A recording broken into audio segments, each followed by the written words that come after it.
The rain hammered against the coffee shop window like tiny fists demanding entry, each drop racing down the glass in frantic trails that blurred the city lights beyond. I traced one with my fingertip, leaving a faint smudge on the cold surface, watching it disappear into the chaos below. The cafe smelled of burnt espresso and wet wool, that particular autumn scent that clung to everything in Seattle during October. My reflection stared back at me from the dark glass. Pale skin, exhausted eyes with shadows underneath that no concealer could hide. Mousy brown hair pulled into a messy bun because I'd barely had time to shower after my double shift at the hospital. 28 years old and going on a blind date arranged by my well-meaning but pushy coworker Sarah. I should have canceled. My feet ached from 12 hours of running between patient rooms. My scrubs were probably still faintly stained with God knows what, despite changing into my only decent dress. A simple navy blue thing I'd worn to my cousin's wedding 2 years ago. But Sarah had been relentless, insisting that her husband's business associate was perfect for me, and that I needed to get out there after my disastrous breakup with Marcus 6 months ago. Marcus, who'd emptied our joint savings account and disappeared with his secretary. Marcus, who'd left me with nothing but debt and an apartment I could barely afford on a nurse's salary. I checked my phone for the 100th time. 7:47 p.m. He was 13 minutes late. Of course he was. This was probably a mistake. Sarah probably felt sorry for me. Poor, pathetic Emma who worked herself to the bone and still couldn't make rent without eating ramen for 2 weeks straight. I grabbed my purse, ready to leave, when the cafe door opened. The temperature in the room seemed to drop. I felt him before I saw him. A shift in the atmosphere, like the moment before lightning strikes. Every conversation in the small cafe stuttered and died. Even the hissing espresso machine seemed to quiet. I turned slowly, and my breath caught in my throat. He stood in the doorway, rain dripping from his dark hair, and he was wrong. Wrong for this place. Wrong for me. Wrong in a way that made every instinct I possessed scream danger while simultaneously rooting me to my chair. Tall, easily over 6 feet, with broad shoulders that filled out a black suit that probably cost more than my car. No, definitely more than my car. The fabric caught the light as he moved, custom tailored to his athletic frame. His hair was almost black, slightly disheveled from the rain, giving him a dangerous edge that contradicted the expensive clothes. But it was his face that made my mouth go dry. Sharp jawline, straight nose, full lips pressed into a firm line, and eyes so dark they appeared black in the cafe's dim lighting. He scanned the room with a predatory patience, and when those eyes found mine, I felt pinned, examined, assessed. A man appeared at his elbow, shorter, stockier, wearing a dark suit and an earpiece. A bodyguard. My stomach dropped. Who brings a bodyguard to a coffee date? The tall man said something without looking at him, his gaze never leaving mine, and the bodyguard stepped back toward the door, positioning himself with a clear view of the entire cafe. And the exits. Why was he watching the exits? Emma? His voice carried across the space despite being barely above a normal speaking volume. Rich, smooth, with the faintest hint of an accent I couldn't place. Italian, maybe? Or Greek? I nodded, because my voice seemed to have abandoned me entirely. He crossed the distance between us in a few purposeful strides, and suddenly he was standing beside my small table, overwhelming my senses. He smelled like rain and something expensive. Cedar and bergamot, maybe, with an underlying note of danger I couldn't identify. Leather, gun oil, my nurse's instincts kicked in absurdly, cataloging details. No wedding ring, calluses on his knuckles that suggested he knew how to fight, a small scar above his left eyebrow that was barely visible. I apologize for being late, he said, pulling out the chair across from me with a grace that seemed incongruous with his size. Unexpected business. Business that required a bodyguard? It's fine, I managed, my voice coming out smaller than I'd intended. I'm Emma. Emma Reeves. Dante. He sat down, and even that simple action seemed calculated, controlled. Dante Russo. Russo. The name sent a shiver down my spine, though I couldn't say why. Maybe I'd heard it somewhere before, in passing, attached to something I should remember but couldn't quite grasp. Sarah said you work with her husband? I ventured, trying to find solid ground in this increasingly surreal situation. Something flickered in his dark eyes. Amusement, maybe, or calculation. In a manner of speaking, Thomas handles certain Logistics for my family's business. Logistics. The word hung between us, heavy with implication. What kind of business? I asked, then immediately regretted it when his expression shifted subtly. Not anger exactly, but a warning. A boundary I'd unknowingly approached. Import-export, he said smoothly, too smoothly. Primarily through the port of Seattle. My family has been in the shipping industry for generations. It was a lie. Or at least, not the whole truth. I knew it the way I knew when a patient was hiding their pain level. Something in the eyes, the set of the jaw, the careful choice of words. But I was too mesmerized to care, too caught in the web of his presence to question further. "And you're a nurse," he said, not a question. His eyes traveled over me with an intensity that made heat crawl up my neck. "Pediatric ward," Sarah mentioned. "Yes." I wrapped my hands around my cold coffee cup, needing something to anchor me. "I work with sick children. It's hard sometimes, but rewarding." "Hard how?" He leaned forward slightly, and I caught another whiff of that intoxicating scent. Cedar and danger. I found myself talking, words spilling out like I was under some kind of spell. About the children who came through our ward. The families struggling with medical bills, the insurance companies that fought us on every treatment. About working double shifts to help my younger brother pay for community college because our parents had died in a car accident when I was 21. About Marcus and the empty bank account. Though I don't know why I told him that. I never talked about Marcus. He listened with an attention that felt absolute, as if nothing else in the world existed except my words. His eyes never left my face, and occasionally he'd nod or make a small sound of acknowledgement. The bodyguard by the door shifted position once, and Dante's gaze flicked toward him for a fraction of a second, some silent communication passing between them, before returning to me. "You give too much," he said finally, his voice dropping lower. "And people take from you. I'm a nurse. Giving is kind of the job description. That's not what I meant." He reached across the table, and I froze as his fingers brushed against my hand, warm despite the cold rain he'd walked through. "You've been hurt, recently, by someone who didn't deserve you." How did he know that? Sarah must have told Thomas, who told him. That had to be it. "I'm fine," I lied. "No," his thumb traced a slow circle on the back of my hand, sending electricity up my arm. "You're not. But you will be." The certainty in his voice should have irritated me. Instead, it felt like a promise. A vow. We talked for another hour, though later I'd struggled to remember what we discussed. The cafe around us became background noise, the other patrons fading into irrelevance. He asked questions about my childhood, my dreams, my favorite books. Normal date questions, except nothing about him felt normal. Every answer I gave seemed to be cataloged, filed away in some mental database. He revealed almost nothing about himself, deflecting my questions with smooth charm and those devastating eyes. When I mentioned I needed to leave, early shift tomorrow, I explained apologetically. He stood immediately. "I'll drive you home." "Oh, I have my car. It's late and raining." Not a request, an expectation. The bodyguard was already at the door, speaking into his phone in rapid Italian. I caught fragments. "The car? Now, sweep the route." Sweep the route. Before I could protest, Dante's hand settled on the small of my back, guiding me toward the exit with a possessiveness that should have alarmed me, but instead sent warmth pooling in my stomach. We stepped into the rain, and within seconds, a black SUV pulled up to the curb. Sleek, expensive, with windows so tinted I couldn't see inside. The bodyguard opened the back door, scanning the street with professional efficiency. "Mr. Russo," he said quietly. "I'm aware, Marco." Dante's voice carried an edge of command that made the bodyguard straighten. Then, softer, to me. "After you." The interior smelled like leather and money. Dante slid in beside me, close enough that his thigh pressed against mine in the confined space. Marco took the front passenger seat, and another man I hadn't noticed. The driver, also in a dark suit, pulled smoothly into traffic. "Where do you live?" Dante asked.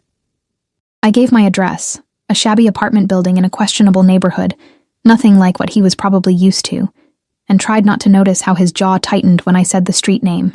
"That area isn't safe," he stated. "It's what I can afford." Something dangerous flashed in his eyes. We'll discuss that. Discuss what? My apartment. We just met. I started, but the words died when his hand found mine in the darkness, fingers interlacing with a firmness that felt like a claim. Emma. My name in his mouth sounded like a prayer and a threat. I'm going to be very honest with you. I don't waste time. I see something I want. I take it. And I want you. My heart hammered against my ribs. You don't even know me. I know enough. His thumb stroked the inside of my wrist, finding my racing pulse. I know you're kind when the world has given you every reason to be cruel. I know you sacrifice yourself for others without expecting anything in return. I know you're stronger than you think you are. He leaned closer, his breath warm against my ear, and I know that you feel this too, this connection. I did. God help me. I did. It was insane, impossible. But sitting in the darkness of that expensive car with this dangerous man, I felt more alive than I had in years. The SUV pulled up to my building. A 5-story walk-up with peeling paint and a broken security light. Through the rain-streaked window, it looked even more pathetic than usual. I'll walk you up, Dante said. You really don't have to. I wasn't asking. Marco was already out of the car, umbrella in hand, scanning the dark street with those watchful eyes. Dante took the umbrella and held it over us as we walked to the entrance, his other hand firmly on my waist. Possessive, protective. My hands shook as I fumbled with my keys at the lobby door. The lock stuck. It always stuck. And I jiggled it frantically, embarrassed by the cheap, broken mechanism. Dante's hand covered mine, taking the key with a gentleness that contradicted his earlier command. Allow me. He had the door open in seconds, and we stepped into the dingy lobby with its flickering fluorescent light and the faint smell of garbage and mildew. I wanted to die of embarrassment. What must he think, coming from whatever world of luxury he inhabited to this? But when I looked at his face, I didn't see judgment. I saw controlled fury. How long have you lived here? His voice was too calm, too measured. About a year. After Marcus, I bit my lip. It was all I could afford after he... Anyway, it's temporary. I'm saving up. This building doesn't have security. The lock on the front door is broken.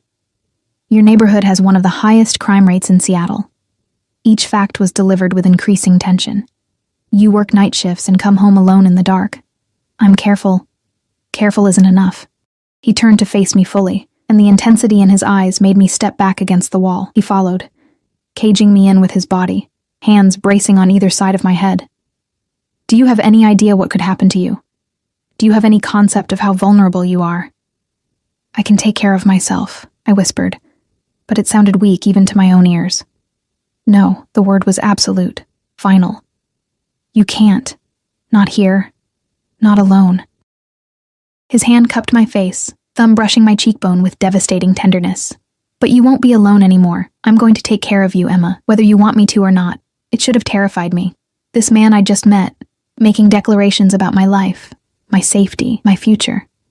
But my traitorous body leaned into his touch, craving the warmth and certainty he offered. I don't understand, I breathed. Why do you even care? We just met. This is crazy. Yes, he agreed, his lips a breath away from mine. It is. But I've learned to trust my instincts. And every instinct I have is screaming that you're mine to protect. Mine to keep safe. Mine. The word echoed through me, igniting something primal and terrifying. He pulled back slightly, reaching into his jacket. For a horrifying second, I thought of the bodyguards, the expensive suits, the careful way they'd watch the exits. And my mind screamed gun, but he withdrew a business card, black, with silver lettering and a phone number. Nothing else. No company name, no address. Call me, he said, pressing it into my palm. Anytime, day or night. If you need anything. If you're scared. If you just want to hear my voice. His eyes bored into mine. Do you understand? I nodded. Mute, say it. I understand. Good girl. The praise sent heat flooding through me, and from the slight curve of his lips, he knew exactly what those words did to me. He walked me to the stairs. The elevator was broken, of course, and waited while I climbed to the 3rd floor.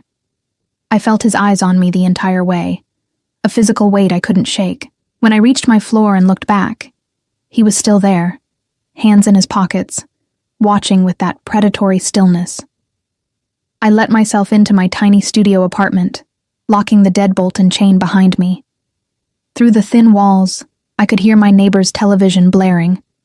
The radiator clanked and hissed. My twin bed with its second-hand comforter looked impossibly small and lonely. I pulled out the black business card, running my thumb over the embossed numbers. Who was Dante Russo? Really? And why did every rational part of my brain scream danger while every other part of me wanted to call him right now, just to hear his voice again?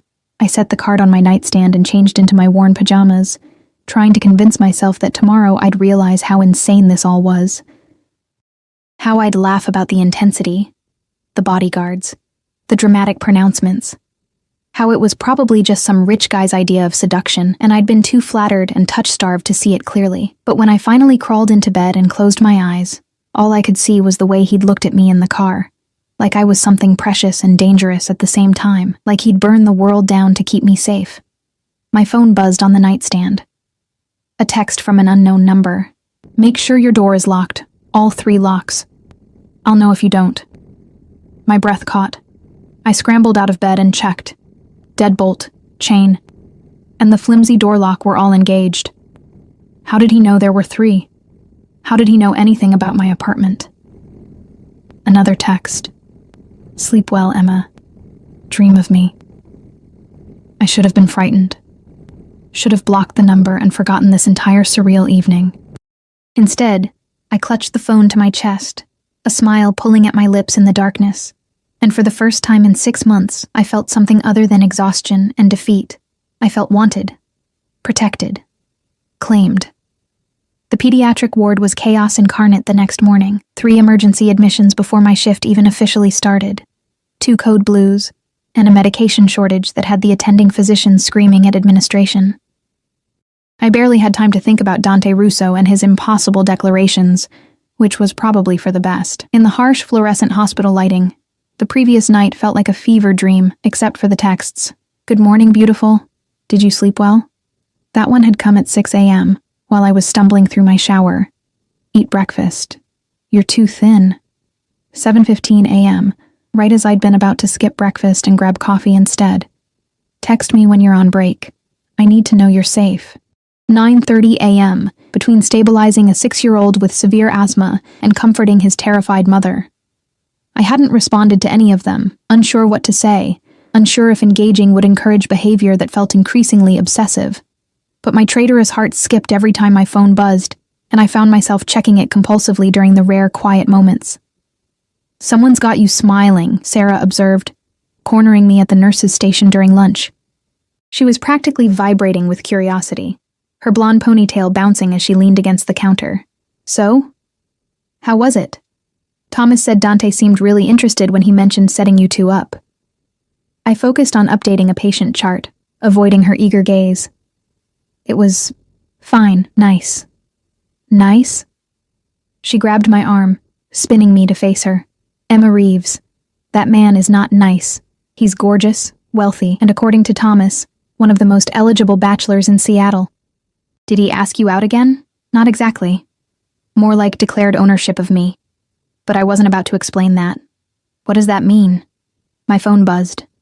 Another text. I'm sending lunch to the hospital. Make sure you eat it. All of it. I stared at the screen. How did he even know I was still at work? That I probably hadn't eaten. Oh my God, is that him? Sarah squealed, trying to peek at my phone. What did he say? Before I could answer, my supervisor appeared, clipboard in hand and wearing her perpetually stressed expression. Emma, there's a delivery for you at the front desk. Security needs you to come get it because apparently it requires a signature. Sarah and I exchanged confused glances. I never got deliveries at work. The front desk was in the hospital's main lobby, and I took the stairs down 3 floors, my tired legs protesting. The security guard, Marcus, different Marcus, I reminded myself with a wince, was standing next to an enormous insulated bag that definitely hadn't come from any normal food delivery service. You Emma Reeves? He asked, grinning. Because someone really wants to make sure you eat lunch. Heat crawled up my neck as I signed the delivery slip. The bag was from Altura, one of Seattle's most exclusive Italian restaurants, the kind of place that required reservations months in advance, and where entrees started at $60. Inside were multiple containers. Homemade pasta with truffle cream sauce, grilled salmon, roasted vegetables, fresh bread still warm, a caprese salad, and tiramisu. Enough food for 4 people. A small card was tucked inside, written in strong, masculine handwriting. You need to keep your strength up. You give too much of yourself away. Let me give something back. Damn, Marcus the security guard whistled. That's some serious courting right there. Your boyfriend loaded? He's not my boyfriend, I muttered. But my hands were shaking as I gathered the ridiculously expensive lunch. We just met. Yeah? Well, he's smitten. I've seen a lot of flower deliveries come through here, but this is next level. I carried everything back upstairs, aware of the curious stares from other hospital staff. Sarah was waiting at the nurse's station, eyes wide. Is that from Altura? Emma, do you have any idea how impossible it is to get food from there? They don't even do takeout. Apparently they do for Dante, I said weakly, setting the bag down.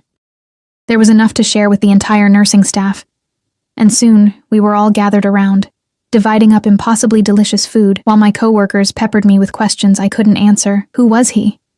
What did he do? Was he single? How did we meet?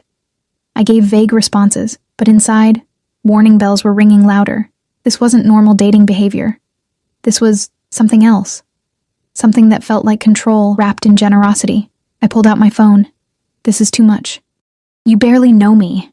His response came within seconds. I know enough. Eat. I can't accept gifts like this. It's inappropriate.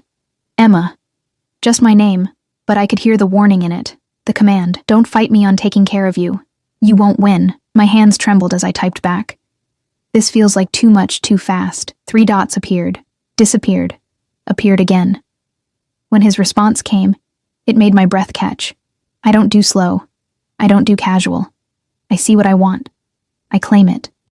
I wanted you the moment I saw you sitting in that cafe trying to disappear into yourself, so small in that chair, so tired, so beautifully broken. And I decided then, you're mine to fix, mine to protect, mine to keep. Get used to it. I should have been horrified, should have blocked his number and reported him for stalking, but something dark and needy inside me, something I'd never acknowledged before, uncurled at his words. Marcus had made me feel worthless, disposable. Dante made me feel precious, valuable, worth fighting for, even if his methods were completely unhinged. I have to get back to work, I typed, avoiding actually responding to his declaration. Tonight, dinner. I'll pick you up at 7. I didn't say yes. You didn't say no. He had me there. The rest of my shift passed in a blur of vitals checks and medication rounds.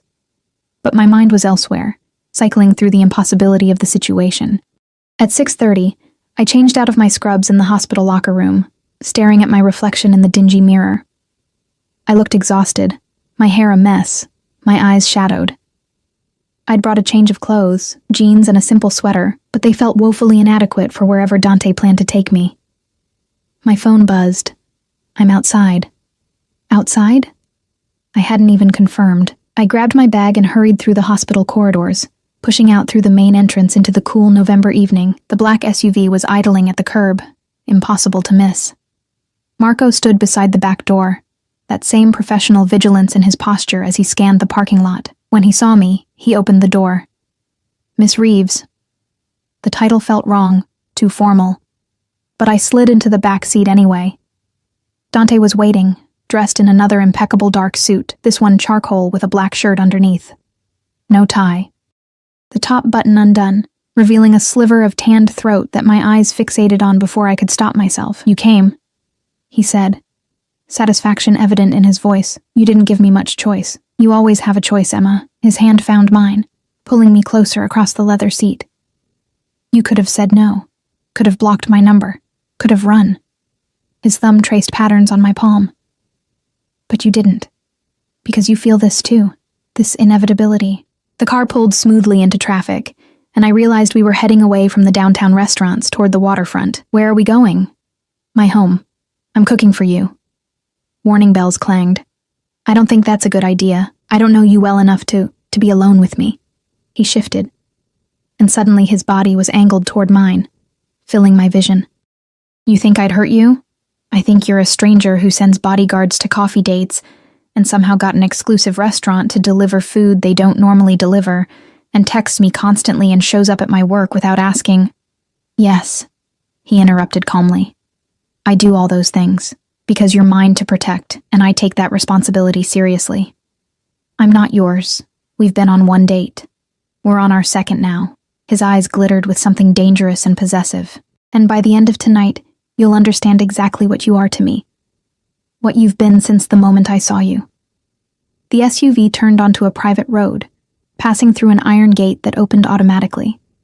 We wound through manicured grounds. Even in the darkness, I could see expensive landscaping, sculptures, fountains. The house that emerged from the shadows was more of an estate, modern architecture of glass and stone. 3 stories of impossible luxury perched on a cliff overlooking Elliott Bay. You live here? I breathed. One of my properties, the most secure. He helped me out of the car, his hand warm and firm on mine. Marco and Vincent will be outside. We won't be disturbed. That should have frightened me. Instead, anticipation coiled in my stomach as he led me through the front entrance, a massive wooden door that probably cost more than my yearly salary. The interior was stunning, high ceilings, marble floors, minimalist furniture that probably came from European designers I'd never heard of. Floor-to-ceiling windows offered a breathtaking view of the city lights reflecting on the dark water. This is... I struggled for words. It's beautiful. It's empty. He shrugged off his jacket, draping it over a chair, and began rolling up his sleeves. The motion revealed muscled forearms, and my mouth went dry. A place to sleep, to conduct business, but not a home. His eyes found mine, not without the right person in it. The implication hung heavy between us. He guided me to the kitchen, a chef's dream of stainless steel and granite, and poured me a glass of wine from a bottle that probably cost more than my rent. Sit, he commanded, gesturing to a bar stool at the massive island. Watch. Talk to me. I perched on the stool, sipping wine that tasted like liquid velvet, and watched him move around the kitchen with surprising efficiency. He wasn't just cooking, he was creating. Fresh pasta made from scratch, a sauce that filled the kitchen with the scent of garlic and basil and tomatoes. His movements were precise, controlled, like everything else about him. Where did you learn to cook? I asked. My grandmother. She believed a man should be self-sufficient. Something soft entered his expression. She raised me after my parents died. I'm sorry. The words felt inadequate. How old were you? 12. He didn't look up from mincing garlic. Car accident. Someone sabotaged the brakes. The casual way he said it, sabotaged, made my blood run cold. What do you mean sabotaged? I mean someone wanted them dead. He looked up then, and the darkness in his eyes was absolute. My father had enemies. I inherited them. This was it. The confirmation of what I'd suspected, what every instinct had been screaming. What exactly is your family business, Dante? He set down the knife, bracing his hands on the counter. Do you really want to know? Yes. My family controls the Port of Seattle. All shipping containers that come through, legal and otherwise, pay tribute to us. We move merchandise, protect businesses, settle disputes. We've done it for 3 generations. He moved around the island, stalking toward me with predatory grace. What I am, Emma, is the head of the Russo crime family, the mafia, if you want to use the crude term. I'm the man people fear, the one they pay for protection, the one who makes problems disappear. I should have run. Should have called the police. Should have done anything except sit there frozen as he caged me in against the counter. And you want me to... what? Be part of that world? My voice came out breathy, weak. I want you safe from it. Protected. Mine. His hand cupped my face, thumb brushing my lower lip. That man who hurt you, Marcus. He's a financial analyst at Westbrook Investments, correct? How did he know that? He embezzled $63,000 from you over the course of your relationship. Opened credit cards in your name, destroyed your credit. Each fact was delivered with increasing tension. He's currently living in Portland with his new girlfriend, spending money he stole from you. Tears burned in my eyes. How do you... I know everything about you, Emma. I had you investigated the moment Thomas mentioned you. His other hand settled on my waist, possessive. I know your parents died when you were 21, that you put your brother through school, that you work doubles to afford that shithole apartment, that you have $17,000 in medical school debt and another $8,000 in credit card debt from Marcus's theft, his forehead pressed against mine. I know you're barely surviving, giving everything to everyone else, and I can't fucking stand it. You had me investigated. I should have been furious, was furious, but also terrified and thrilled in equal measure. Yes, and I'll do it again. I'll do whatever it takes to protect you, even from yourself. His lips brushed my temple. That debt? Gone. I paid it off this afternoon. Your credit score will be repaired within the month. Marcus will be receiving a visit from some associates of mine, and he'll be returning every penny he stole with interest. You can't just... I can. I did. His eyes bored into mine, and I'm moving you out of that apartment this weekend. You'll stay here, where you're safe, where I can protect you. This is insane. I pushed against his chest, but he didn't budge.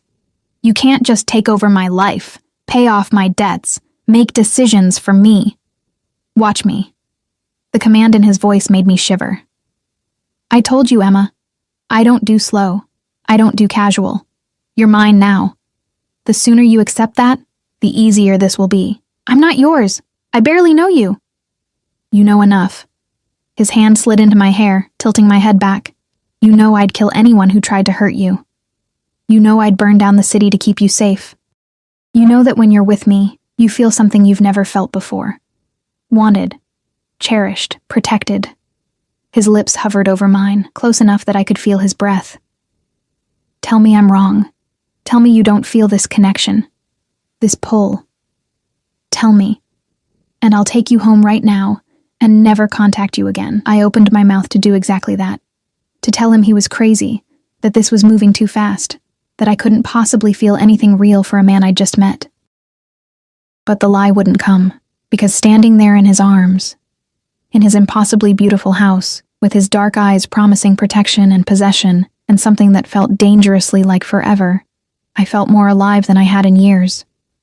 Maybe ever. I can't do this, I whispered instead, a non-answer. This is too much. You're too much. I know. His thumb traced my cheekbone, but you're going to try anyway, because you're brave, Emma, braver than you know, and because deep down, you're tired of fighting alone, tired of being strong for everyone else. You want someone to be strong for you, to take care of you, to make the hard decisions so you don't have to. He was right. God help me. He was right. Dinner's burning, I said weakly, grasping for any distraction. He smiled, a real smile that transformed his face from dangerous to devastating. No, it's not. It's simmering. But he released me anyway, returning to the stove, set the table. Second drawer has placemats. I did, grateful for something to do with my shaking hands. We ate in the formal dining room, at a table that could seat 12, but felt intimate with just the two of us. The pasta was incredible, the wine perfectly paired, and our conversation flowed easier now that the intensity had been broken. He told me about his grandmother's restaurant in Naples, about learning to cook at her side. I told him about my brother, Jake, and his dreams of becoming a teacher. We talked about Seattle, about the rain, about small things that felt normal and safe, but underneath it all, the current of possession and obsession ran deep. After dinner, he led me to the living room, to a white sofa positioned before those massive windows. The city stretched out below us, glittering and distant. He poured us both brandy, and we sat close enough that our thighs touched. I need you to understand something, he said quietly, swirling the amber liquid in his glass. The world I live in, it's dangerous. There are people who would hurt you to get to me. That's why I need you here, where my security can protect you, why I need to know where you are, that you're safe. I have a life, Dante, a job, an apartment, a brother. I can't just disappear into your fortress. You won't disappear. You'll work at the hospital. I'll have drivers take you, security waiting. Your brother will be protected too. Scholarships arranged, better housing, whatever he needs. His hand found mine. I'm not asking you to give up your life. I'm asking you to let me make it better, safer, easier. In exchange for what? For being mine. Simple. Absolute. For trusting me to protect you, for letting me care for you the way you deserve. The brandy burned going down, but not as much as the intensity of his gaze. I need time to think, I said finally. You have until Sunday. He set down his glass with decisive finality. Then I'm moving you in, whether you've decided or not, because that apartment isn't safe, and I won't spend another night knowing you're there alone, vulnerable, where I can't protect you. That's not a choice. No, he agreed, it's not. It's an inevitability. He stood, pulling me up with him. Come, let me show you what I'm offering. He led me upstairs, down a hallway lined with expensive art, to a bedroom that made my breath catch. It was enormous, probably bigger than my entire studio, with a king-sized bed dressed in white linens, another wall of windows, and a door leading to what looked like a private balcony, an ensuite bathroom that resembled a luxury spa, a walk-in closet currently empty. This would be yours, he said from the doorway, watching me take it all in. Your space, your sanctuary. I'm across the hall, close enough to protect you, but far enough to give you privacy, unless you invite me closer. The implication made heat pool low in my stomach. I can't just move in with a man I barely know. Then get to know me. He crossed to me, pulling me against his chest. But do it here, where you're safe, where I can sleep knowing you're not in danger, where I can... He stopped, jaw clenching. Where you can what? Where I can keep you. The words were raw, honest. I know how this sounds. I know I'm being obsessive, possessive, probably insane by normal standards. But I've never felt this before. This need to claim someone, to protect them, to keep them close. You've gotten under my skin, Emma Reeves, and I don't think I can let you go even if I wanted to. His phone buzzed, harsh and insistent. He pulled it out, frowning at the screen. I need to take this. Business. Stay here. He stepped into the hallway, and I heard his voice drop to that commanding tone he used with his men. I moved to the windows, looking out at the view, the glittering water, the distant lights of the city, the security lights illuminating the grounds below. This could be my life. This luxury, this protection, this dark and dangerous man who looked at me like I was something precious and breakable, and his. But at what cost? I heard him say something sharp in Italian, his voice rising. Then silence. Footsteps approaching. When he returned, his expression was grim. Something's come up. I need to handle it personally. Marco will take you home. What kind of something? Business. Nothing for you to worry about. He cupped my face, kissing my forehead with surprising tenderness. But this conversation isn't over. Think about what I said. About moving here. About letting me protect you. His eyes burned into mine. About being mine. The drive home was quiet, just Marco and me in the SUV. When we pulled up to my building, he insisted on walking me to my door, checking my apartment before leaving, as if something might have changed in the few hours I was gone. Alone in my studio, I sat on my bed and stared at my phone. A text from Dante. Think about it, Emma. But know that regardless of your decision, you're already mine. You became mine the moment I saw you. The rest is just you accepting what's already true. I fell asleep clutching my phone, my dreams filled with dark eyes and dangerous promises, and the terrifying realization that part of me wanted to surrender to this madness. That part of me already had. Friday morning arrived with Seattle's typical gray drizzle, but my world had shifted into sharp, vivid color. I'd barely slept, tossing and turning while Dante's words echoed through my mind. You're already mine. The certainty in his voice, the absolute conviction, it should have repulsed me. Instead, it had burrowed under my skin, taking root in places I didn't know existed. My phone had been buzzing since 6 a.m. Good morning, beautiful. Eat breakfast. I'm sending a car for you. Be ready at 7:30. Don't argue. I'd typed and deleted a dozen responses before finally settling on, I can drive myself to work. His reply was immediate, not anymore. My drivers are safer. Besides, your car is a death trap. I'm having it replaced. You are not buying me a car. Already done. Black Mercedes SUV, fully loaded, bulletproof. Will be delivered tomorrow. I stared at my phone in disbelief. Bulletproof? Who needed a bulletproof car? And why was I not running screaming from this insanity? At exactly 7:30, a sleek black town car pulled up outside my building. Not Marco this time. A different driver, older, with kind eyes and a professional demeanor. Miss Reeves, I'm Antonio. Mr. Russo has assigned me as your primary driver. I don't need a driver, I protested weakly, even as I slid into the back seat. With respect, miss, Mr. Russo disagrees. And what Mr. Russo wants, Mr. Russo gets. But he said it with a slight smile, like he was sharing an inside joke. The hospital staff definitely noticed my arrival. Sarah practically dragged me into the break room the moment I clocked in. Okay, spill everything. Because Thomas came home last night practically vibrating, saying Dante called him asking about your schedule, your brother, your entire life story. She crossed her arms, eyes gleaming with curiosity and concern. Emma? Who is this guy? Thomas got really weird when I asked questions. Said Dante was important, and that I should tell you to be careful. My stomach dropped. Careful how? He wouldn't say. Just that Dante's family is influential, powerful. That he's not someone you cross. She grabbed my hands. Are you in over your head? Because you can walk away. You know that, right? Did I? Did I really have that option anymore? Or had Dante already woven his web too tightly around me? I don't know what I'm doing, I admitted quietly. He's intense, possessive.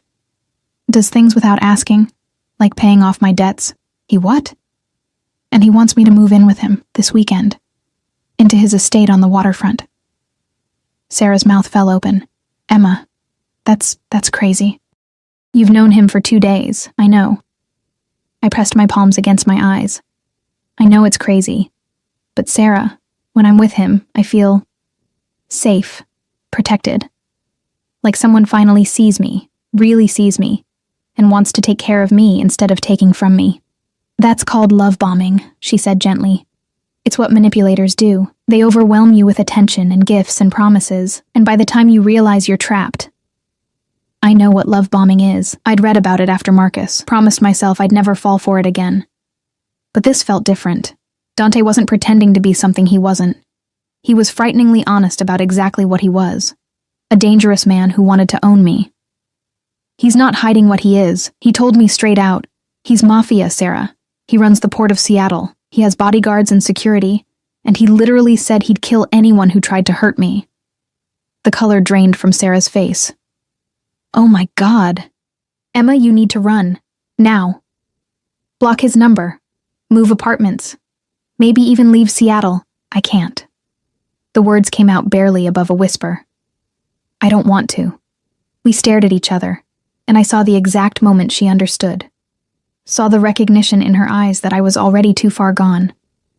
Just be careful, she finally said. Please. Promise me you'll be careful, I promised. But we both knew it was a lie. The day dragged endlessly. Between patience and paperwork, I checked my phone obsessively. Dante texted throughout the day, not asking where I was or what I was doing, but sending reminders to eat, to rest, to take care of myself. Orders disguised as concern. Each message made my pulse quicken. At lunch, another delivery arrived. This time, not just food, but flowers. 24 black roses in a crystal vase that must have cost a fortune. The card read simply, "Thinking of you. D. Black roses. For mourning, for farewell, or in some traditions, for the beginning of something new, something dark." Those are stunning, my supervisor commented, stopping by the nurse's station. Special occasion? Just someone I'm seeing. Must be serious. She touched one of the velvet petals. Black roses are impossible to find, and expensive. Everything about Dante was expensive. His suits, his cars, his house, his presence. He spent money like water, throwing resources at any problem, any obstacle, including me. My phone buzzed with a new message. Dinner tonight. I'll pick you up at 7. Wear something nice. I'm taking you somewhere special. Before I could respond, another text. Please, Emma, I need to see you. That please undid me.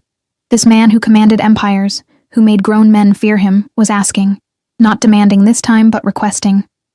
How could I say no? Okay. His response was a single word. Mine. I left work at 6:30, Antonio waiting at the curb as promised.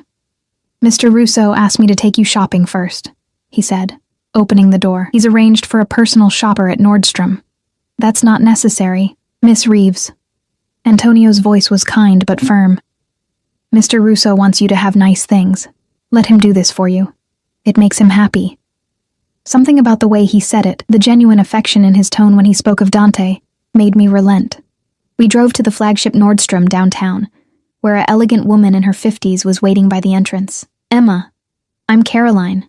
Dante described you perfectly. She looped her arm through mine like we were old friends. He has exquisite taste, and he's chosen some beautiful pieces for you to try. Come, we don't have much time. The next hour was a whirlwind of luxury I'd never experienced.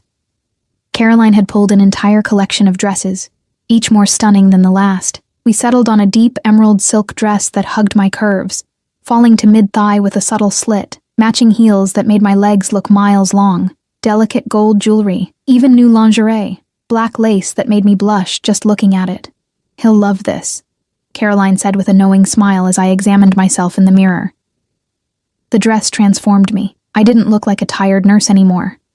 I looked expensive, beautiful, like someone who belonged in Dante's world. How much is all this? I asked nervously. Already taken care of. Dante has an account here. And, honey, between you and me? She leaned closer. In 20 years of working with Seattle's elite, I've never seen a man more specific about what he wanted for someone. He described you down to the shade of your eyes. He's utterly smitten.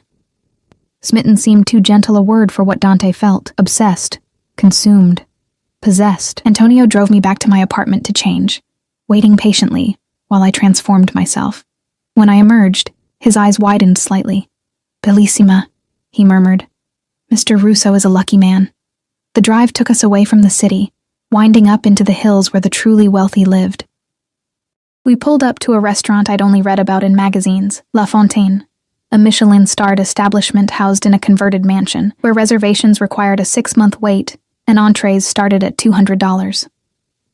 Dante was waiting outside, leaning against his SUV with Marco a discreet distance away. He'd traded his usual dark suit for midnight blue, perfectly tailored, with a black shirt that made his eyes look even darker. When he saw me step out of the car, he went completely still. Emma.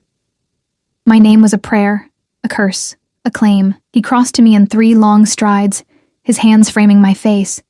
You're breathtaking. The dress is beautiful, I managed, hyper-aware of his touch, his closeness, the way his eyes traced every inch of me like he was memorizing the sight. The dress is just fabric. You make it beautiful. His thumb brushed my lower lip, and I saw his control slip for just a moment, raw hunger flashing across his features before he locked it down. Come. I have something to show you first. He led me not into the restaurant but around the side, to a private garden illuminated by thousands of string lights. A table for 2 sat beneath a pergola draped in more lights and white flowers. Roses, lilies, orchids. The city sprawled below us, glittering in the darkness. It was breathtaking. Impossible. Like something from a movie. Dante, this is for you. He pulled out my chair, his hand lingering on my bare shoulder. I wanted tonight to be perfect. To show you what life could be like, what I can give you. We sat, and servers appeared with wine, with courses I couldn't pronounce but that melted on my tongue. Dante watched me eat with that intense focus of his, asking questions about my day, my patients, my brother. He listened like every word mattered, like I mattered, and I felt myself falling deeper into whatever this was between us. I spoke with Jake today, he said casually, cutting into his steak. I nearly dropped my fork. You what? I called your brother, introduced myself. Told him I was seeing you and wanted to help with his education. He said it so calmly, like it was completely normal to contact my family without asking. He's a good kid, smart, wants to teach high school history. You had no right. I had every right. He's important to you, which makes him important to me. His eyes met mine, unapologetic. I've arranged a full scholarship to University of Washington, better than the community college he's attending. He starts in January. Dante. He was thrilled, Emma. Kept thanking me, asking why I'd do this for a stranger. Do you know what I told him? He leaned forward, elbows on the table. I told him it's because I'm in love with his sister, and I take care of what's mine. The world tilted. You told my brother you love me? We've known each other for 3 days, 72 hours, he agreed. Long enough to know you're the only woman I'll ever want. Long enough to know I'd burn the world down to keep you safe. Long enough to know that I can't breathe properly when you're not near me. He reached across the table, capturing my hand. You think this is too fast, that I'm crazy. Maybe I am. But I've lived in darkness my entire life, Emma. Violence and blood and betrayal. And then I saw you in that cafe trying to make yourself invisible. And for the first time in 34 years, I saw light. Hope. Something worth protecting. Tears burned in my eyes. I don't know if I can be what you need. You already are. His grip tightened. Just by existing. Just by being you. Kind and selfless and beautiful and so goddamn brave it terrifies me. Do you have any idea how rare that is in my world? How precious? I'm not brave. I'm scared. Of you. Of this. Of how much I already feel for you when I shouldn't. Feel what? His voice dropped. Dangerous and desperate. Say it, Emma. I need to hear you say it. The word stuck in my throat, too terrifying to voice, but his eyes demanded truth, demanded surrender. And I was so tired of fighting, I feel like I'm falling. Like you're this gravitational force I can't resist, even though I know I should. Like if I let myself fall completely, I'll never find my way back. You won't. He stood, moving around the table to crouch beside my chair, taking both my hands in his.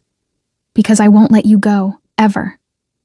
I know I'm being selfish, possessive, overwhelming. I know I should give you time, space, a normal courtship. But I can't, Emma. The thought of you in that apartment, vulnerable and alone, it drives me insane. The thought of another man even looking at you makes me want to commit murder. His hands trembled against mine. The first crack in his perfect control. Move in with me. Tomorrow. Let me protect you, care for you, worship you the way you deserve. It's too soon. Then we'll make it right. We'll get engaged, married. Whatever you need to feel secure in this. In us.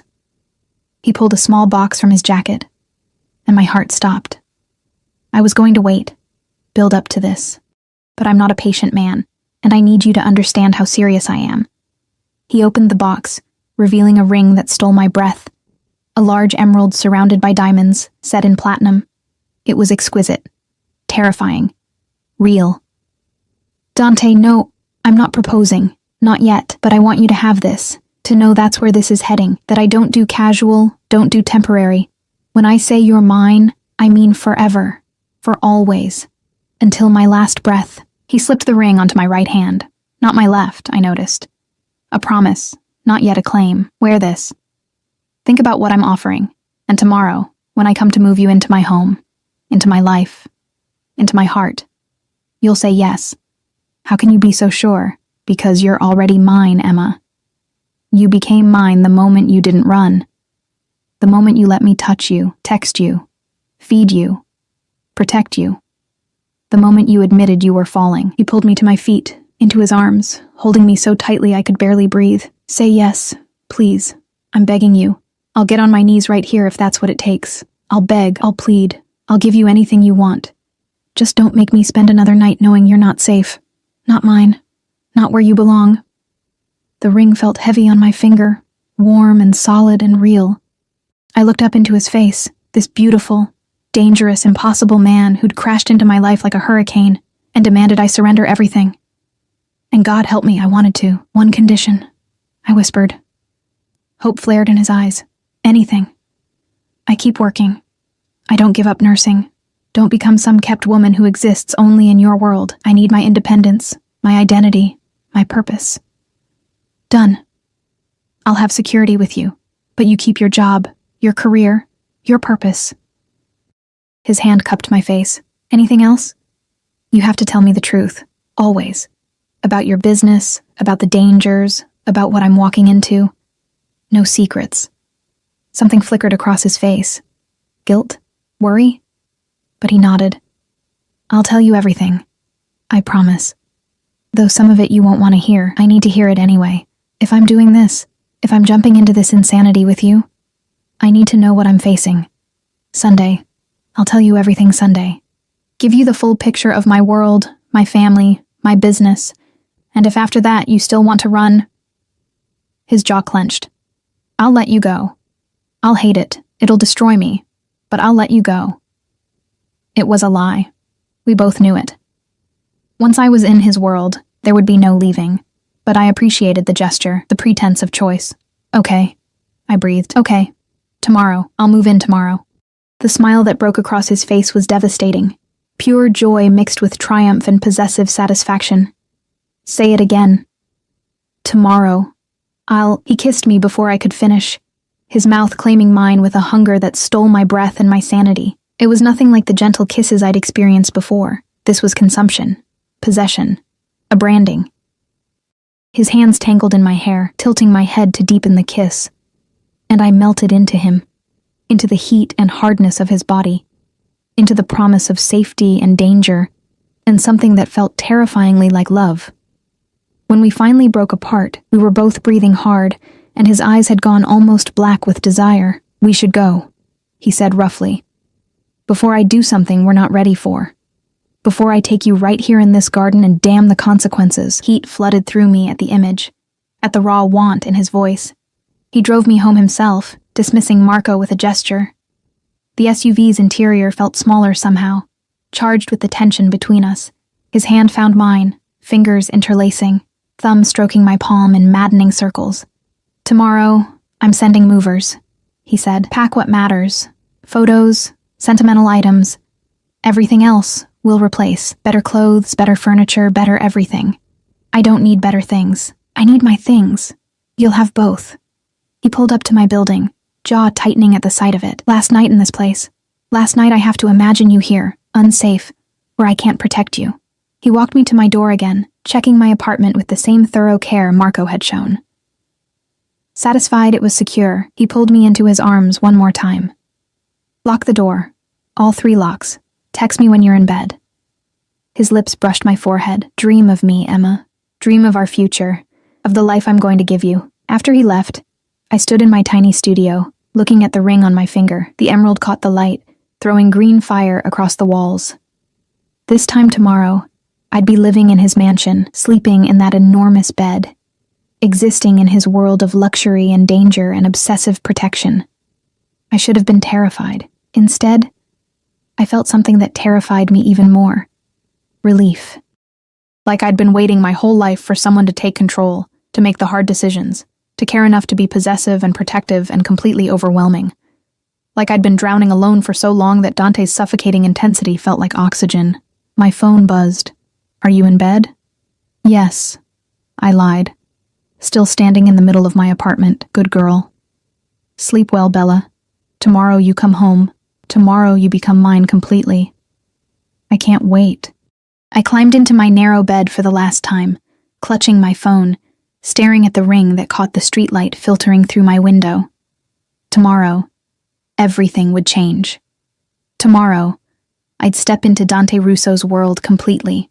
Tomorrow, I'd stop fighting the inevitable. And may God have mercy on my soul. Saturday morning arrived with unexpected sunshine breaking through Seattle's perpetual clouds, as if the universe itself was marking this turning point in my life. I woke early, my stomach a tangle of nerves and anticipation, the emerald ring on my finger catching the light and reminding me that this was real. This was happening. My phone showed 3 messages from Dante, sent at intervals through the night like he'd been unable to sleep. 2:47 a.m. Can't sleep knowing you're there and not here where you belong. 4:15 a.m. The movers will arrive at 9. Don't lift anything heavy. Let them do everything. 6:30 a.m. Good morning, beautiful. Last morning you wake up anywhere but in my home. In my bed, if you'll have me. That last message sent heat spiraling through me, images I shouldn't be having filling my mind. I'd be living with him, sleeping down the hall from him. How long before that distance disappeared completely?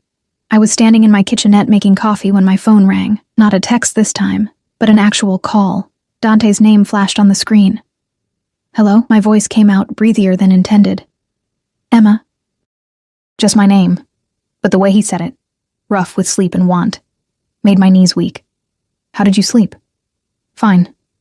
You?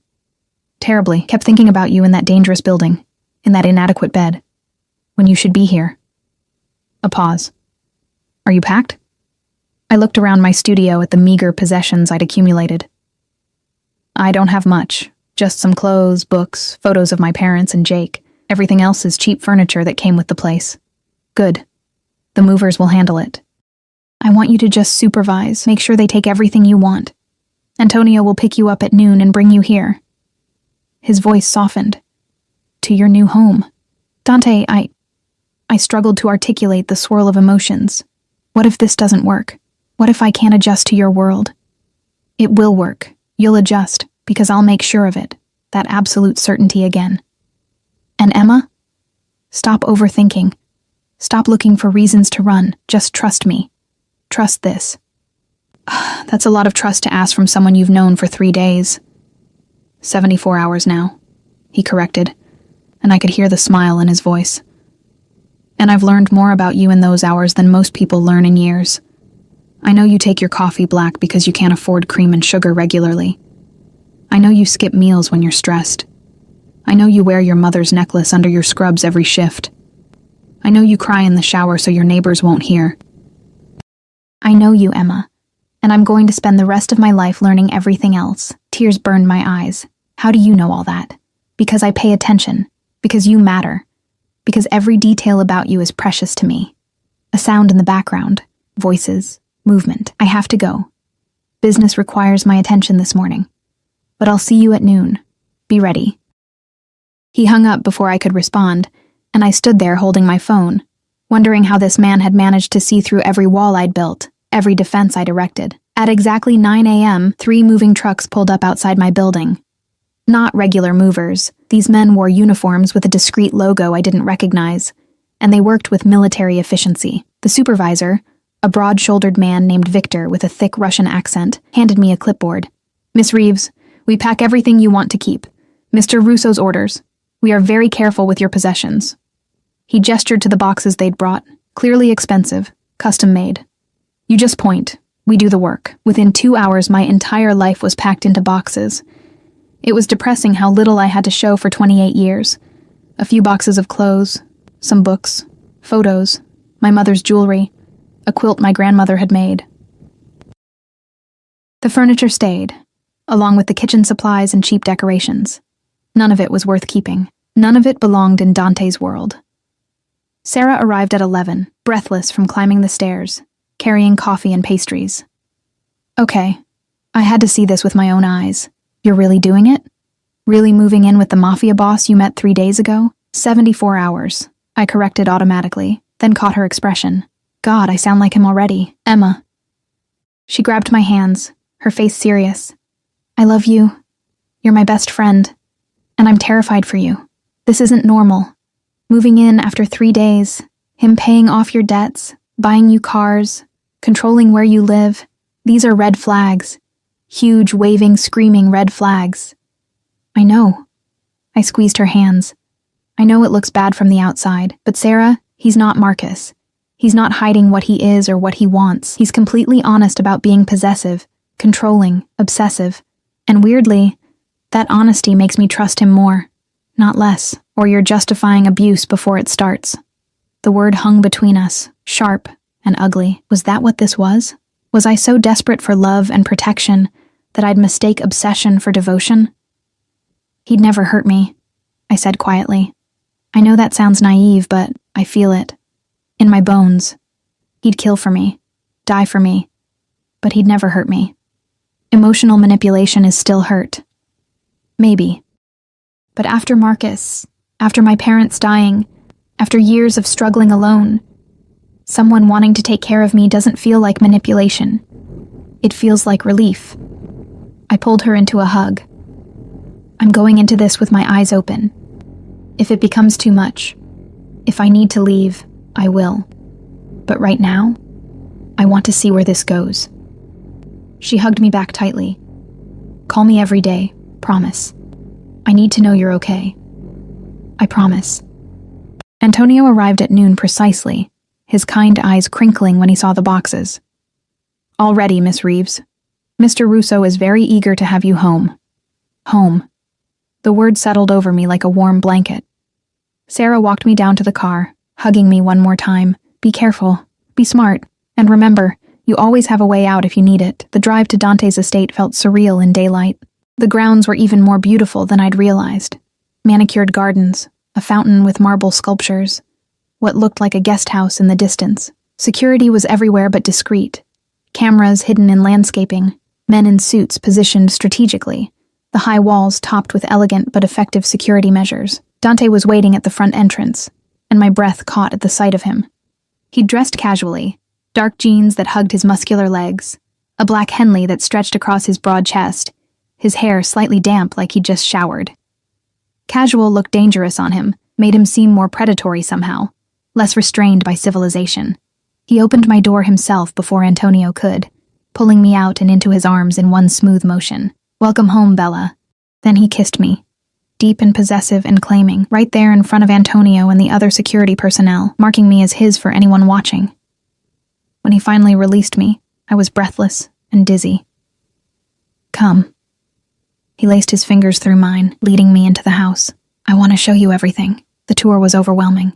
The house had 12 bedrooms, 10 bathrooms, a state-of-the-art kitchen that made the one I'd seen look small, a formal dining room, a casual dining area, a library filled with first editions, a home theater, a gym that belonged in a professional facility, an indoor pool, a wine cellar, and a basement I noticed he carefully avoided mentioning. "What's down there?" I asked as we passed the basement door, heavy steel with a keypad lock. "Business." His tone allowed no argument. "That area is off limits, for your safety." I didn't push. I didn't want to know what a mafia boss kept in a locked basement. He saved my bedroom for last, pushing open the door to reveal a space that had been completely transformed since I'd seen it. The empty closet now held racks of clothes, designer labels I recognized from magazines. The dresser held delicate lingerie in silk and lace. The nightstand had fresh flowers, white roses this time, dozens of them, filling the room with their sweet scent. "I had personal shoppers come," Dante explained, watching my face carefully, "based on sizes Caroline gave me and what I've observed of your style. If you don't like anything, we'll replace it. But I wanted you to have options, to feel at home." I moved to the closet in a daze, running my fingers over fabrics I'd never imagined owning. Cashmere sweaters, silk blouses, designer jeans, evening gowns, shoes organized by style and color. Handbags worth more than my monthly salary. "This is too much," I whispered. "It's not enough. It'll never be enough." He came up behind me, his hands settling on my waist. "I want to give you everything, Emma. Everything you've been denied. Everything you deserve. Let me. Please." I turned in his arms, looking up into those dark eyes. "I don't know how to be this person. How to live like this. You just be yourself. That's all I want. You, exactly as you are, just safe and cared for. And mine." His thumb traced my cheekbone. "The rest is just details." A knock at the door interrupted us. Marco appeared, his expression apologetic. "Boss, sorry to interrupt, but the Calabrese situation requires your attention." Dante's jaw tightened. "Now?" "They're insisting. Say it can't wait." I saw the conflict in his face. Duty versus desire. "Go," I said softly. "Handle your business." Exploring. "You're sure?" "I'm sure. I need time to process all this anyway." He kissed me once more, hard and quick, before disappearing with Marco. I heard their voices fading down the hall, switching to rapid Italian that sounded tense and angry. Alone, I explored my new room more thoroughly. The bathroom was a revelation, a soaking tub big enough for two. A rainfall shower with more jets than I could count. Heated floors. Towels so soft they felt like clouds. The toiletries were all high-end, chosen specifically for me based on scents I'd mentioned liking. He'd thought of everything. I was examining the books on the shelf, classics I'd mentioned wanting to read, when I heard voices from somewhere below. Raised voices, angry and sharp. Curiosity pulled me from my room, following the sound down the grand staircase to the main floor. The voices came from behind a closed door. Dante's office, I assumed. I shouldn't eavesdrop. I should go back upstairs, unpack, give him privacy for his business, but my hand was already reaching for the door, pushing it open just a crack. Dante stood behind a massive desk, his posture rigid with controlled fury. Marco was there, along with two other men I didn't recognize, older, harder, wearing expensive suits that couldn't hide their dangerous edges. "You question my decisions?" Dante's voice was ice. "In my own territory? Under my own roof? We question your judgment. one of the older men said in accented English. This girl, she's a liability, a weakness. You've known her days and already she's living here. Already you're distracted. Careful, Sal. The warning in Dante's tone made the hair on my neck stand up. Very careful how you speak about what's mine. She's a civilian, a nobody nurse from a nothing family. What happens when your enemies find out? When they realize they can hurt you by hurting her? The man, Sal, leaned forward. You've made yourself vulnerable for a woman you barely know. I've made myself complete. Dante's hands braced on the desk. And anyone who threatens her, who even looks at her wrong, will learn exactly how dangerous I can be. Are we clear? Boss. Marco started, but Dante cut him off. I said, are we clear? The temperature in the room dropped. The two older men exchanged glances, then nodded. Crystal, Sal muttered.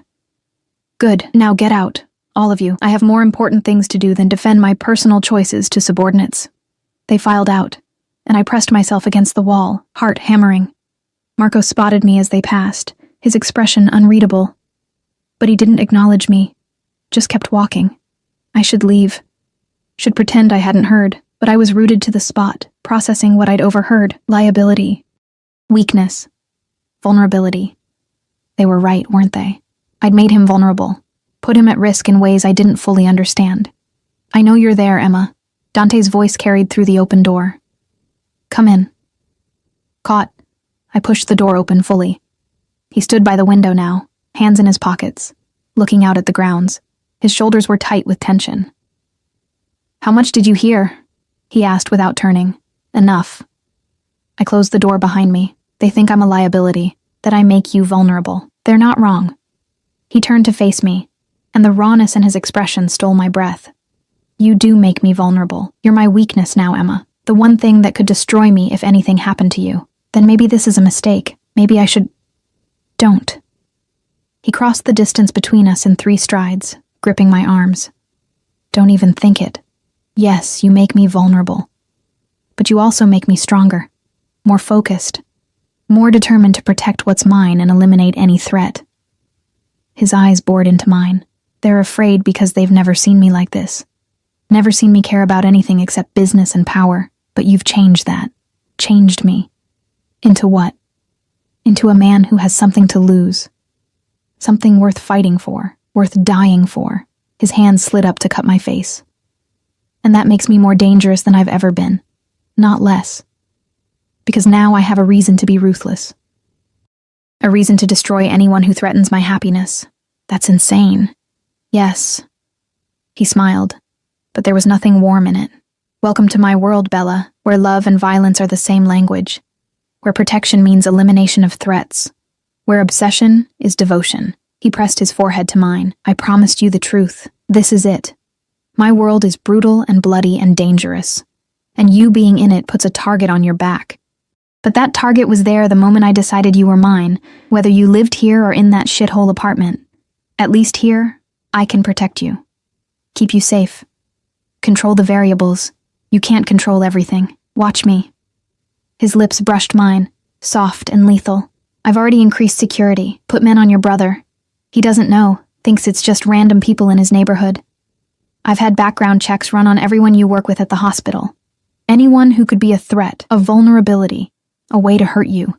His hand slid into my hair. I told you I'd be obsessive. I told you I'd be possessive. This is what that looks like, Emma. Total control.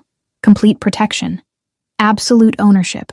I should have been horrified. Should have run screaming. Instead, I kissed him. Poured all my confusion and fear and desperate need into that kiss, meeting his intensity with my own. He groaned against my mouth, pulling me flush against him, and I felt the evidence of his desire, hard and demanding against my stomach. Emma, he growled, if you keep kissing me like that, I won't be able to stop, won't be able to be gentle. Then don't stop. The words came from somewhere primal, somewhere that had been dormant for years. Don't be gentle. Show me. Show me what it means to be yours. His control snapped. He lifted me effortlessly, my legs wrapping around his waist as he walked us backward until I was pressed against his desk, papers scattered. Something crashed to the floor, but he didn't care. His mouth was on my neck, biting, sucking, marking me as his hands roamed my body with possessive hunger. Tell me to stop, He demanded against my throat, "Tell me this is too fast, that we should wait, and I will. I'll stop. But Emma, if you don't tell me now, don't stop." I arched into him, craving more of his touch, his weight, his overwhelming presence. "Please, Dante, I need—" A knock at the door interrupted us, sharp and urgent.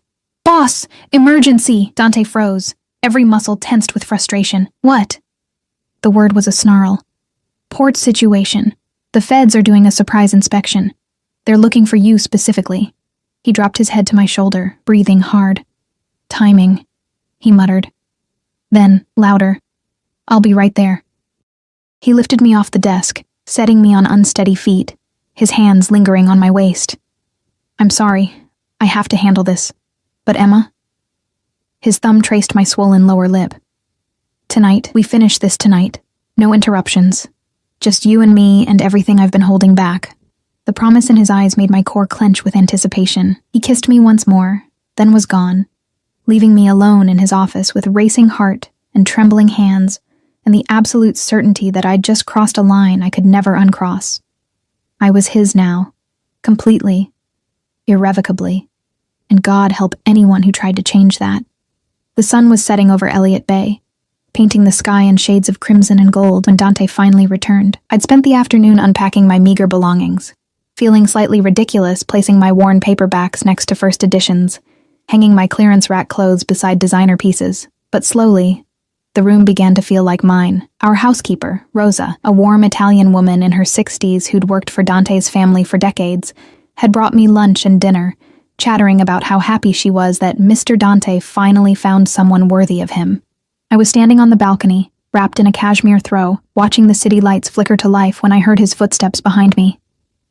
"Hey," I said softly, not turning around. "Hey yourself."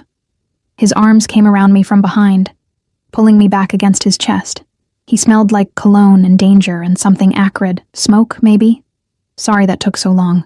The feds were fishing, trying to find something to pin on me. They left empty-handed. Does that happen often? Federal agents showing up? Often enough. Occupational hazard."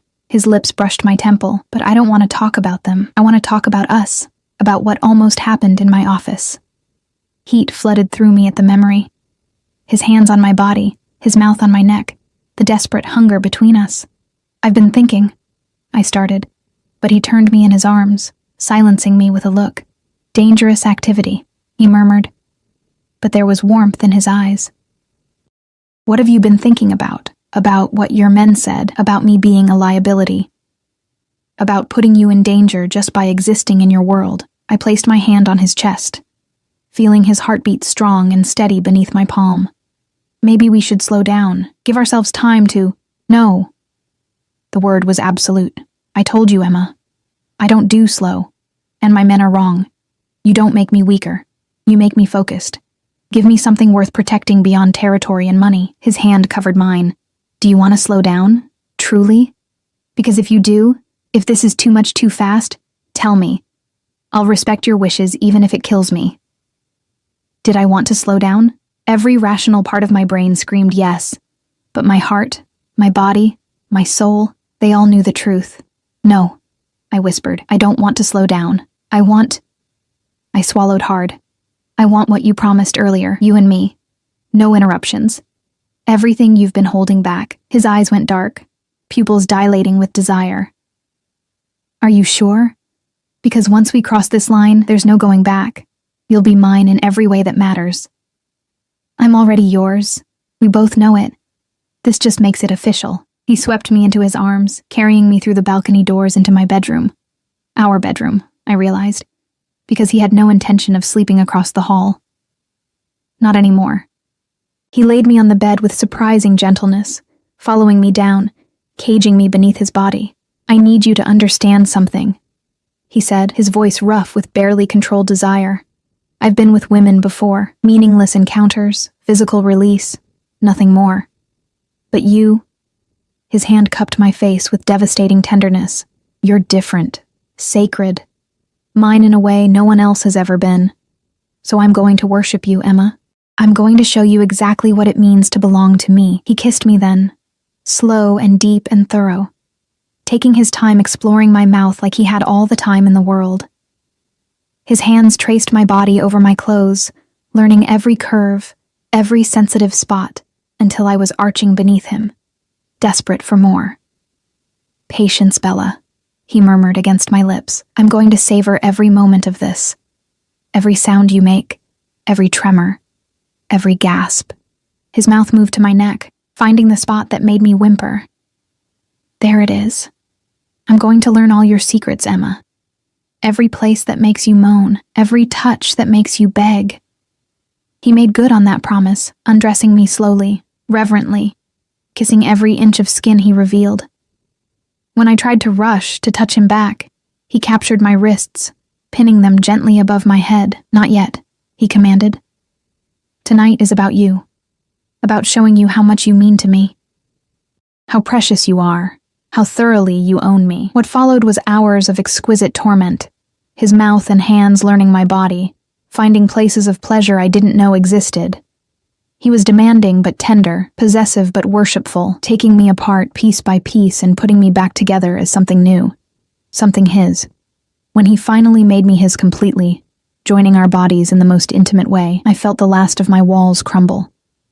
Felt myself surrender not just physically but emotionally, spiritually, offering him every part of myself without reservation. "Mine," he breathed against my lips as we moved together. "Say it, tell me you're mine." "Yours," I gasped, "only yours.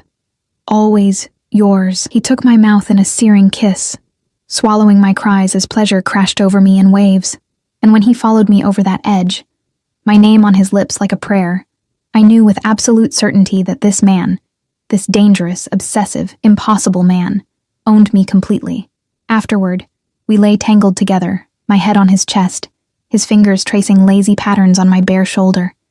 The city glittered beyond the windows, but inside our cocoon, there was only us. "I love you," he said quietly. "I know it's too soon by normal standards. I know I'm supposed to wait, build up to it, let you catch up. But I love you, Emma Reeves. Completely. Irrevocably. Forever." Tears slipped down my cheeks because those words, from this man, meant everything. Meant safety and danger and protection and possession, and a future I'd never imagined. "I love you too," I whispered, and felt his arms tighten around me. I don't know how it happened so fast, but I do. I love you. We stayed like that for a long time, wrapped in each other, until reality intruded in the form of his phone buzzing insistently on the nightstand. He ignored it for 3 calls before finally grabbing it with a growl. "What?"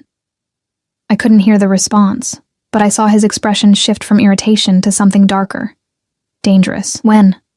A pause. "I'll handle it. Lock down the port. No one in or out without my explicit approval." He ended the call, jaw tight with fury. "What's wrong?" I asked, sitting up and clutching the sheet to my chest. He was quiet for a moment, warring with himself. Then, "I promised you truth, complete honesty about my world." He turned to face me fully. "There's been a betrayal. Someone in my organization has been feeding information to a rival family. The Calabrese, the family whose territory borders mine. We've had an uneasy peace for years, but someone's been trying to start a war. Who? I don't know yet, but I will." The promise in his voice was lethal. "And when I find them..." He stopped, seeming to remember who he was talking to. "I'm sorry. You shouldn't have to hear about this." "Yes, I should. You promised truth, remember? This is your world. Our world now." I reached for his hand. "What happens when you find the traitor?" His eyes met mine, unflinching. "I'll make an example of them. It's the only way to maintain control. Maintain respect. If I show weakness, if I let betrayal go unpunished, others will think they can do the same." "You mean you'll kill them?" Not a question. "Yes." No apology, no justification, just brutal honesty. I should have been horrified, should have recoiled from this glimpse into the violence of his world. But I'd known what he was from the beginning. Had chosen him with my eyes open. "Will you be in danger?" That was my only real concern, not the morality of his actions, but his safety. Something softened in his expression. "You're worried about me." Of course I am. You're mine too, remember? Which means I get to be possessive and protective right back. He pulled me into his arms, kissing me with unexpected tenderness. I'll be fine. This is what I do. What I've been trained for since I was 12 years old. But the fact that you care, that you worry... His voice roughened. No one's worried about me in a long time, Emma. Not genuinely. They fear me, respect me, obey me. But worry, care, that's new. He seemed to struggle for words. That's everything. Then promise me you'll be careful, that you'll come back to me. Always. I'll always come back to you. He kissed me again, deeper this time. You're my reason now, Emma, my purpose beyond power and control. I'll come back because you're here waiting. Because this, us, is worth more than any territory or any revenge. His phone rang again. He answered with clipped efficiency, switching to Italian for a rapid conversation that sounded tense and urgent. When he hung up, he was already moving, pulling on clothes with practiced speed. I have to go. Meeting with my captains, figure out who the traitor is and how to handle the Calabrese situation. He cupped my face. Stay here.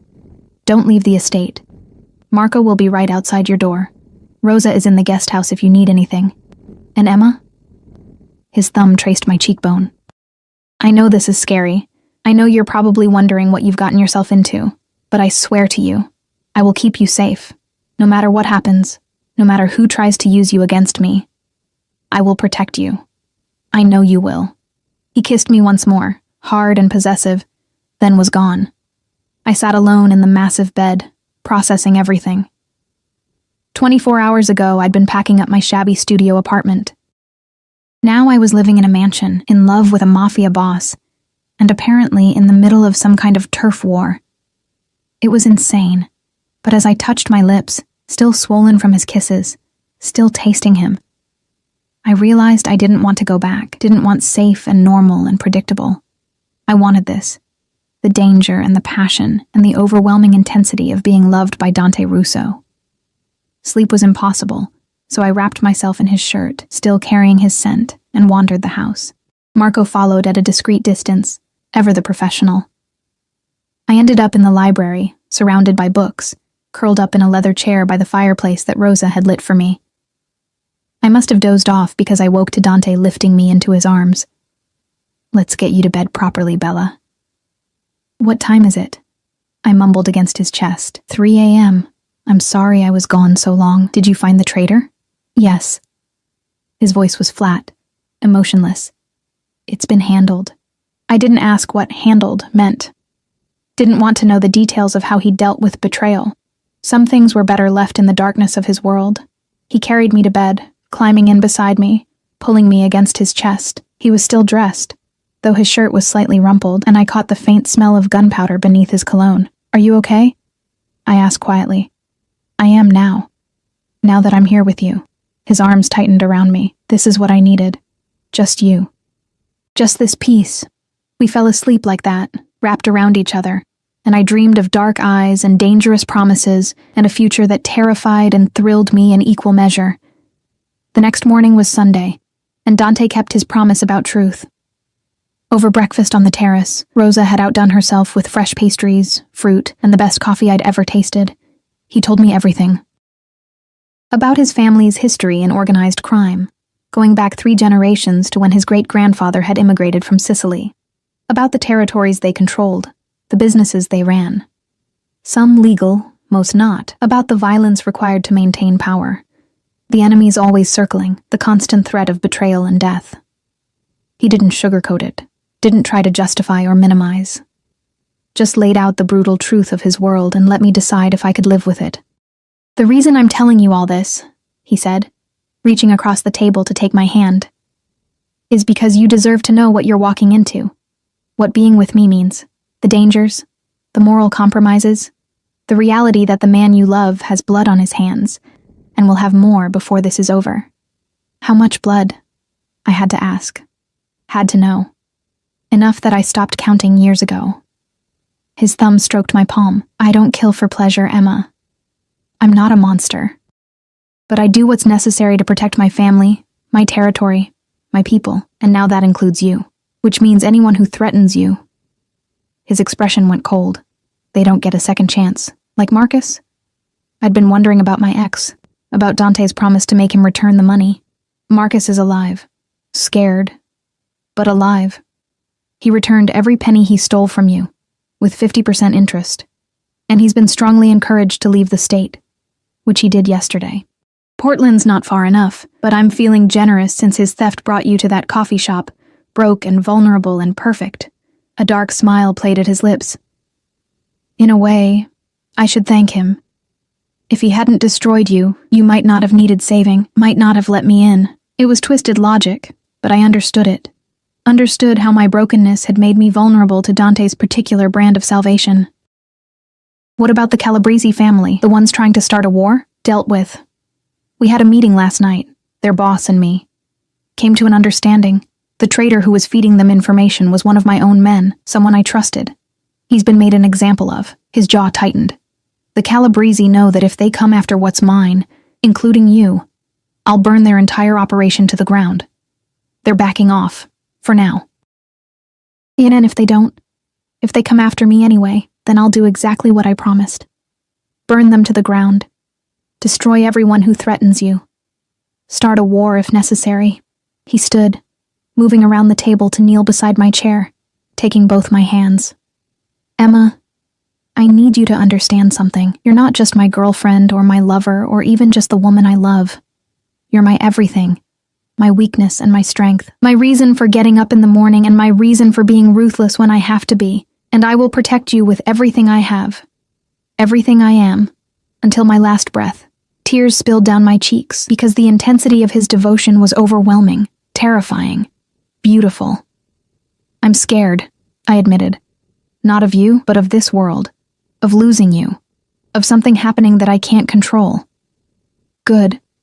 Fear keeps you careful. Keeps you safe. But Emma? He cupped my face, forcing me to meet his eyes. You're not alone in this fear. I'm terrified too. Terrified every moment you're out of my sight. Terrified that my world will touch you, hurt you. Destroy the light that drew me to you in the first place. But I'm more terrified of losing you. Of letting you walk away because I'm too dangerous. So I'm going to be selfish. I'm going to keep you, protect you, love you, and pray that it's enough. It's enough. I whispered. You're enough. This, us, is enough. He kissed me then, there on the terrace with the morning sun warming our skin, and it felt like a vow, a promise, a beginning. The rest of that Sunday was spent in quiet domesticity that felt surreal given what we discussed. We cooked together, Dante teaching me his grandmother's recipe for carbonara. We watched movies curled up on the couch. We made love slowly, tenderly, like we had all the time in the world. And later that evening, as we stood on the balcony watching the sun set over the water, he slipped a different ring onto my left hand. Not the emerald promise, but a stunning diamond that caught the dying light and threw rainbows across the stone. Marry me, he said simply. Not because it's expected or because I'm trying to trap you, but because I want the world to know you're mine. Because I want to wake up every morning for the rest of my life with you beside me. Because I love you more than I thought possible to love anyone, and I want to make it official in every way that matters. My hands were shaking as I looked at the ring. Easily 3 carats, flawless, set in platinum with smaller diamonds circling the band. It was the most beautiful thing I'd ever seen. Yes, I breathed. Yes, I'll marry you. His smile was incandescent, pure joy and triumph and possessive satisfaction. He lifted me off my feet, spinning me around as I laughed. And for that moment, there was no danger, no mafia, no violence. Just a man who loved me and a woman who loved him back. 6 months later, I stood in front of the mirror in what had become our bedroom. I'd long since stopped even pretending to use it as just mine. My wedding dress was a masterpiece of lace and silk, custom designed by Vera Wang herself after Dante had flown us to New York for fittings. Sarah stood beside me, tears streaming down her face, helping with my veil. You look so beautiful, she sniffled. I can't believe you're actually doing this. Neither can I sometimes, I admitted. But my smile was genuine. These 6 months had been a whirlwind, adjusting to Dante's world, to the luxury and danger and constant security. Learning to navigate social events with other crime families, to smile politely at people I knew were killers, to accept that my husband-to-be's hands were stained with blood, but they were also the happiest months of my life. Dante had kept every promise. I still worked at the hospital, with security, yes, but I worked. Jake had thrived at University of Washington, making the dean's list and calling me weekly to thank me, and Dante, for the opportunity. My debts were gone, my credit restored, my life transformed in ways I'd never imagined. And Dante, he'd been everything he'd promised and more. Protective without being suffocating. Possessive without being controlling. Loving in ways that still took my breath away. "Are you ready?" Sarah asked, straightening my veil. "I've been ready since the moment I met him," I said honestly. The ceremony was held in the estate's gardens, transformed into a wonderland of white flowers and twinkling lights. 200 guests, a mix of Dante's family and associates, my co-workers and friends, and people whose names I recognized from news reports about organized crime. It should have been terrifying. Instead, it felt right. Jake walked me down the aisle, tears in his eyes as he gave me away to the man who'd changed both our lives. And Dante, standing at the altar in a custom tuxedo that made him look like a dark angel, his eyes never leaving mine as I approached, looked at me like I was his salvation. His redemption. His everything. The vows were traditional, but when he slipped the ring on my finger and promised to love and protect me until death, I heard the deeper promise underneath. The vow of a man who would kill to keep me safe, who would burn the world down for me, who had claimed me as thoroughly as possible, and would never let me go. And when the priest pronounced us husband and wife, when Dante kissed me with passionate possession in front of everyone we knew, I felt complete. Whole. Home. The reception was a blur of champagne and dancing and well-wishes from people who would terrify me if I didn't have Dante's ring on my finger, and his protection wrapped around me like armor. We cut the cake, a towering masterpiece that Rosa had overseen personally. We danced our first dance to a song Dante had chosen, his arms strong and sure around me as he whispered promises in Italian that made me blush. And later, much later after the guests had left and the estate was quiet, he carried me to our bedroom, truly ours now, officially and completely, Mrs. Rousseau. He murmured against my lips as he laid me on the bed. "My wife. Mine forever." "Yours forever," I agreed, pulling him down to me. "And you're mine too. Don't forget that. Never. I'm yours as completely as you're mine. Two halves of one whole.